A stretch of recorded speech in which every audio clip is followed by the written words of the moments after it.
Welcome to the Voice of Alabama Politics, a special edition circus sideshow where the state government is the greatest show on earth.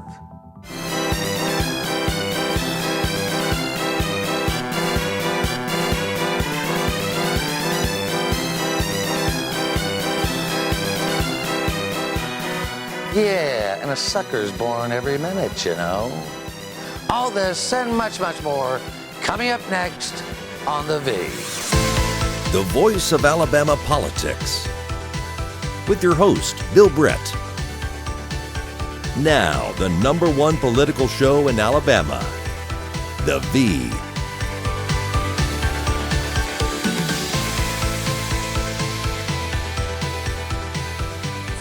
Welcome to The Voice of Alabama Politics, where we tackle the tough issues so you have the hard facts. I'm your host, Bill Britt, and as always, I'm joined by the V team. Welcome. I'm glad to be back with y'all. Yes, Glad to be back. It was a good holiday. It was Everybody great. got too much turkey, I guess, and dressing. Way too much Lots dressing. of football, Yeah, lots of yeah. turkey, lots of family.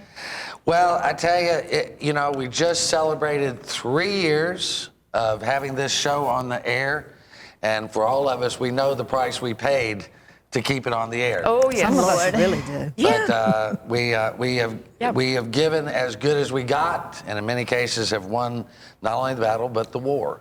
So today we want to go back and look at some of the bigger stories that we've covered over the last 3 years, and I think we'll start now with the case against Chief Justice Roy Moore. As we know, he was overwhelmingly reelected as Chief Justice, was reelected as Chief Justice, and then he got, and basically the JIC went after him over things he said about gay marriage, and he's still out now. He's on permanent leave of absence, but I don't know what they call it. But I think it's a witch hunt, a political witch hunt. They is tend to not happen in Alabama quite often. You cannot give an order telling probate judges to defy federal law. That's what they got mad about. That's what settled this whole thing. And I don't know that he was so overwhelmingly elected either. Bob Vance held his own in that election. But then again, you got to understand that the federal judge that brought this to Alabama has still not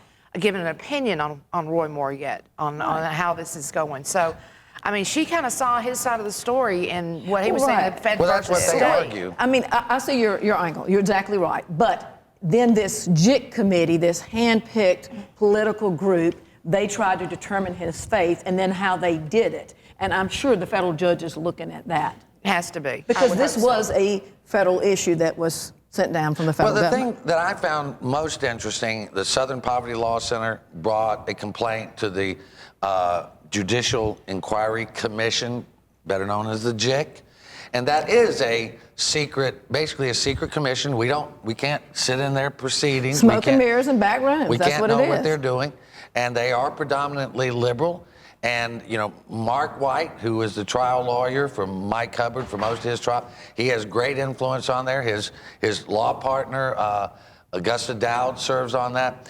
But what happened is Judge Moore did issue those orders. He did go on television and make a lot of statements and radio.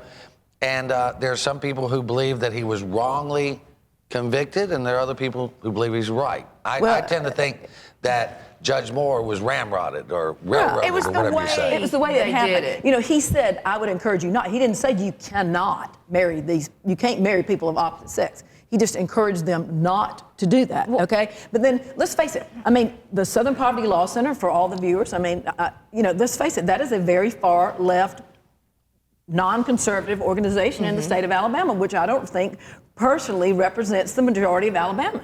Well, and in the end of the Court of Judiciary, in order for them to get a ruling, it had to be unanimous for them to remove him from the bench. They didn't do that. They suspended him for the remainder of his term without pay.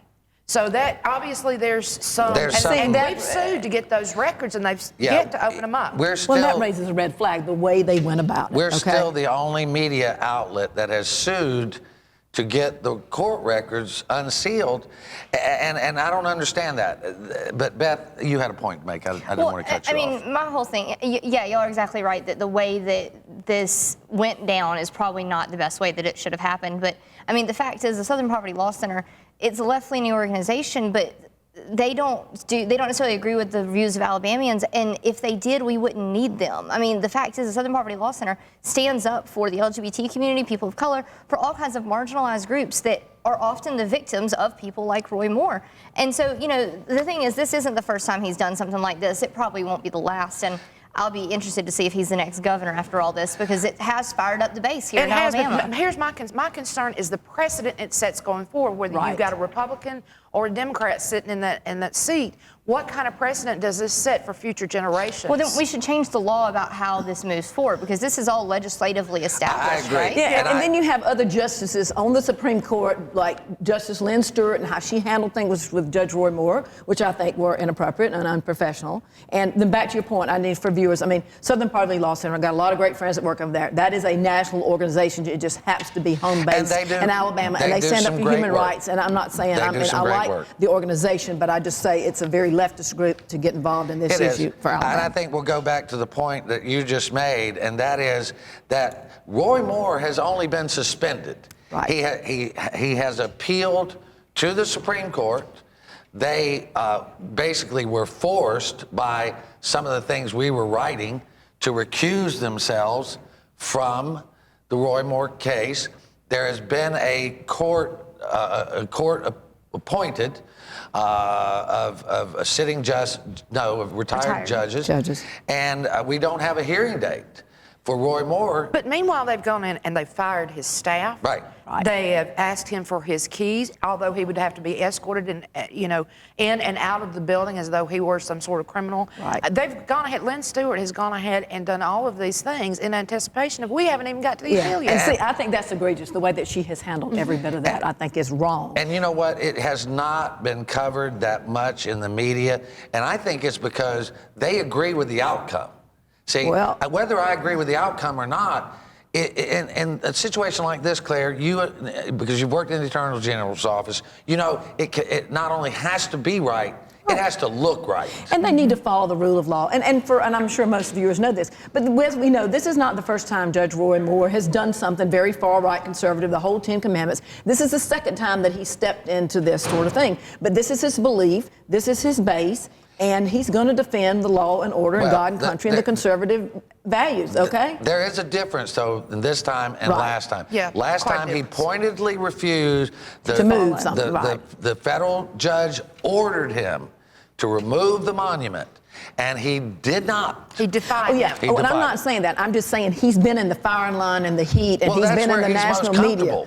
And the thing is, though, you're talking about precedents and what precedent sets, and I just want to throw this out there in terms of if we have a judge who is Muslim or is Jewish, is it okay then for those judges to impart their religious values into the way that they do their job as a judge? I think we'd all agree no. So the thing is, the judge has to be impartial regardless of his religious affiliation. Well, and he hasn't been. I think we have to look at what Alvin Holmes said years ago. There are basically, 3 or 4 great religions in the world. There's Judaism, there's Christianity, there's Mohammedanism, and then there's Buddhism. Okay, and wait a minute. For the record, I just want people to know, if you go to the United States Supreme Court and you look in there, inscribed in the marble is the 10 Commandments inside the United States Supreme Court. Well, we want to welcome all the Buddhists to the show. You're watching The V, the voice of Alabama politics. We'll be right back.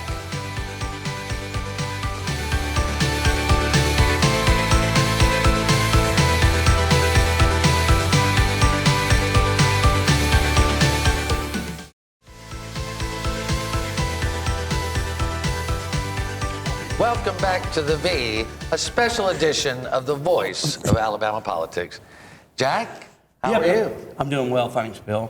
Thanks for asking. It's great to be back. You know, it's really interesting to me, I mean, that we've got 3 branches of government that all have problems. One is a crook, the other one is accused of misdeeds, and the executive is just nuts. I mean, crazy. It's Peyton Place. I mean, everybody's in turmoil. All branches are in turmoil in Alabama. We've got a 73-year-old governor who's still, hiding his 43-year-old alleged mistress. He blows up at the press. You don't know what he's going to do next. And those are just the good days. Well, hey, they might give some other older men in the state of Alabama and throughout the country some hope, baby. Wow. What do you say to that, Jack? I don't know, are we really taping this? Yeah, we're taping. I'm just real confused. Well, okay, we are in turmoil. All three of our executive branches of government have been on national television, starting with the Speaker, the Governor, and Judge Roy Moore. It's been crazy. Yeah, but like I said, one's a crook, one's been accused of going too far, but Bentley's out of his mind. I mean, there's just no other way to put it. Yeah, I had great hope for him, too. I think we all did. Yeah, I mean, we did. He was not a career politician. He had served 2 terms in the state house, and he's a doctor, and he said he was going to fix Alabama, and nothing's gotten fixed. It's all gotten worse. And it has gotten And totally he's worse. kind of gotten off kilter with this alleged affair that he's been involved with for the last couple or since 2013. And he's under criminal investigation by the Attorney General's office, Susan. He is. I mean, he's looking at using his office and the offices of the government for revenge on Spencer Collier. I mean, the craziest thing in the world is that he fired Spencer Collier because she got mad at him, Claire, for doing an affidavit in the Mike Hubbard case. Right. And that started this whole spiraling out of control. Yeah, and it was crazy because she had heard a rumor that she thought that Matt Hart was after her. Right.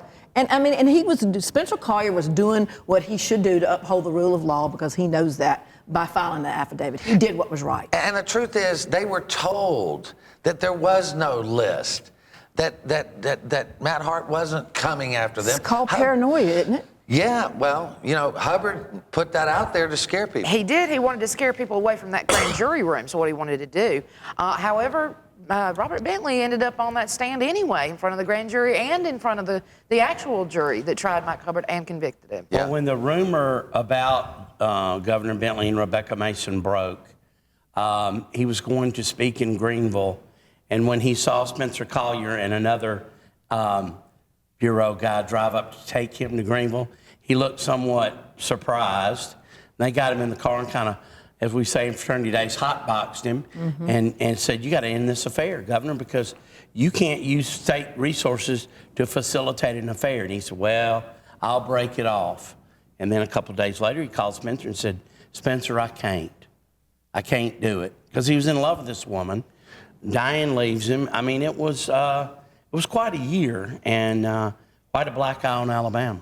Well, and you know, Susan and I went to great lengths to try to research every document to see if he'd done anything wrong. But we just couldn't.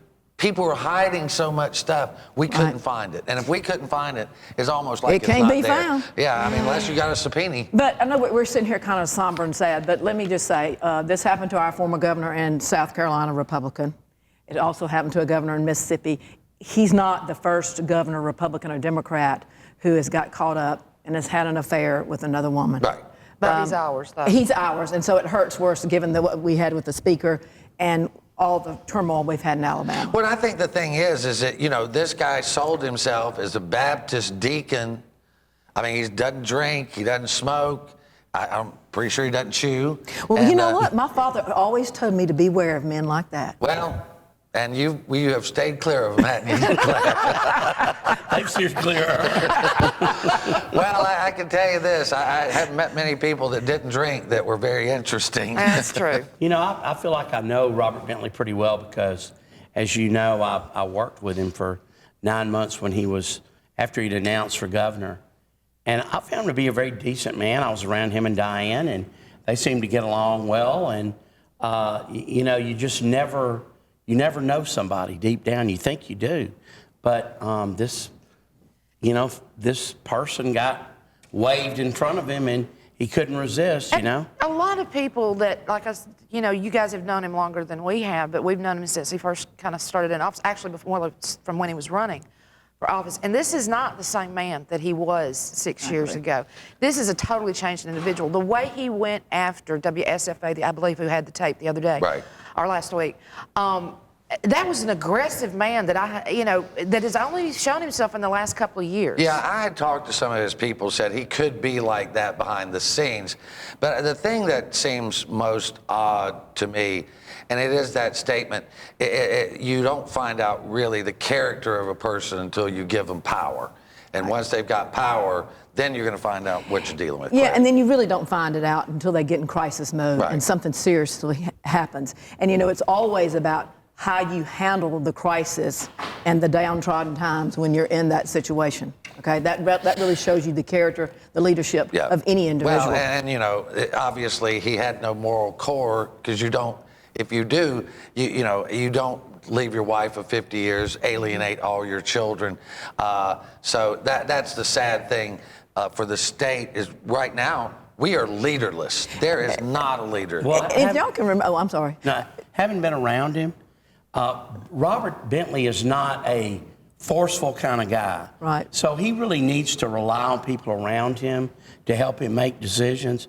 But to rely on only one person, it's pretty dangerous. Well, and I was going to say, and y'all all remember this, I sat right here on this set last year when all this started. I said, there is no way that Governor Bentley is having an affair with that woman. I just do not believe it in my heart of hearts. He may be in love with her, but they're not having a relationship, because I felt that strongly about him, knowing him for the years that I have and the kind of man that he was or is, and he's changed. I mean, I defended him to the nth degree, but I've been proven wrong. Okay. Well, and that's we all tried to do it because we did not want to see any harm. I mean, any bad things that were going on.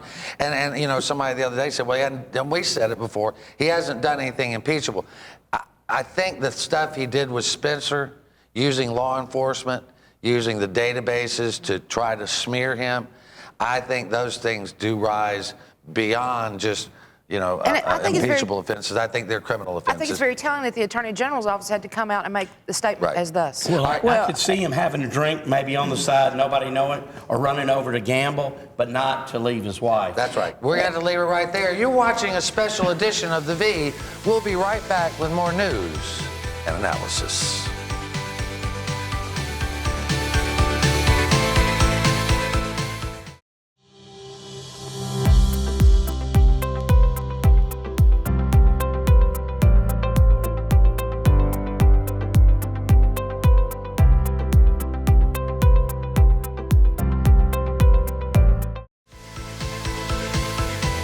Welcome back to The V, the voice of Alabama politics. We have a very special guest today, Chandler Hines, our manager of marketing and sales. Welcome. Thank you. I'm very excited to be here. We are excited to have you. You add a lot to our organization, both your skills and the people you know and your background. You are from Montgomery, right? I am. I grew up here. I live here with my husband, and we've been married for 4 years. He's an attorney for Medicaid, and yeah, we love it. Well, we're very happy. We think our job is important, but we have to have advertisers to keep us going. Right. And we also need to make people aware of what we're doing. You've had some good Exactly. ideas of what we're going to be doing. Exactly. I'm excited to help grow the business because I think it's really important to help keep the people of Alabama informed on what's happening.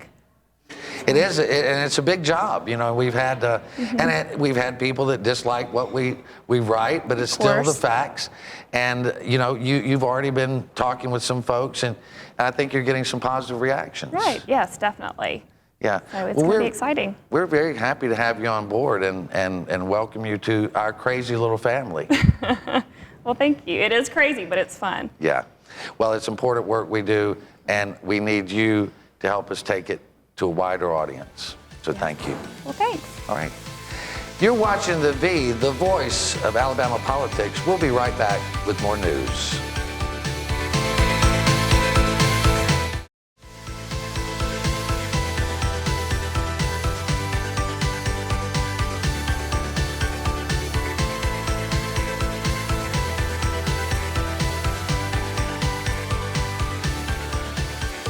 Welcome back to The V, a special edition of the voice of Alabama politics.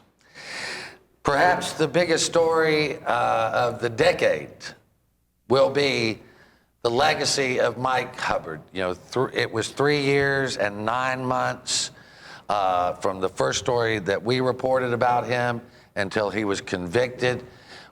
Everybody at this table has been there for the ride, and it was not any fun to have That on the back of somebody's car. Hey, we had on any number of cars. We had one on the back of ours. I love this sign. I'd love to find the person responsible for this. I would love to know sign, who did that. But You don't need to look very far. honk if you testified in And Lee we County. proudly displayed ours in the parking lot of the State House Yeah. while he was Well, still it took Speaker so of the long. I House. had 50,000 of them printed. Yeah, Well, I put mine over the door frame when you came into my office. yeah. Well, and you know, the amazing thing is that when you run around Montgomery, it was like, There were very Well, few you know, that did. that and, you know, the fact that it's stealing the State House. That should be the sequel to the book, the real book that he wrote, Yeah. is Stealing the State Yeah. House. You think Asbel will write Stealing the State House? I don't think so. But I think Susan and I are hoping to. If the criminality and the craziness would settle down for about 6 months, we might get started on it. But, you know, and one of the things that happened is, you know, we found one story that we printed about Hubbard, and he immediately came out and threatened everybody. And then when we did more, he threatened more, and finally it was down to like, hey, buddy, this is what we do. Right. And Claire, you and Jack and me and Susan and Jonathan and Brandon and a lot of us, we took a beating for doing it. Because we were there at the very beginning. Yeah. And he came after us, and he I came was after a Leonard. political consultant for many years, and he told the members of the House caucus not to hire my firm, and if they did, when they were running in 2014, he would not give them any money from his PACs. And so a lot of them, you know, we went and recruited a few. Yeah. And you beat some of his little boys. And they're some of the best conservatives in the House. They are. Well, you wouldn't know it if you talked to him, but... Yeah. Well, you know what? Nobody talks to him much anymore. Nobody even mentions his Well, name. yeah, they do. You know what troubles me? This man was convicted in June. It's already November, and the Court of Criminal Appeals has not heard this case. I know, and it's shocking. I don't know why Is there a that little is. politics going on over there, Of course too? there is. But I don't think he walks And then away you got from Lynn this. Stewart firing employees over there who work for Roy Moore, who you could be using to do research in this case. Right. Well, I mean, their backlog is incredible over there. Yeah, it is. And you just, I mean, I think it's disgraceful. Well, the sad thing is, as you're seeing, is his tentacles and the former governor's tentacles run very long and very deep in this state still. Yeah. And they have not been cut off at the knees yet. Well, it's not going to get cut off for a while, but it's coming. It's coming. But I think the thing that was interesting is you know, everyone thought that Hubbard was so clever and so smart, and his downfall was very swift, and it just took a small band of committed individuals that would not give up to bring him down. Well, they thought we were all crazy. They Oh, thought yeah. we were all making this up. Until finally where the straw began to break the camel's back was when the emails came out. That's exactly all of right. those emails between he and Bob Riley and all of these players that were involved, and people went, oh, wait a minute. Maybe they are talking about the truth with this guy. Maybe this is what he's up to, and we went on to prove it. But the crazy thing for us at the time is that we were writing fact-based stories. I remember calling over to the editor of one of the more prominent liberal papers in the state and saying, why don't you guys cover this stuff? And he said, well, we don't know what your source is. Who's your source?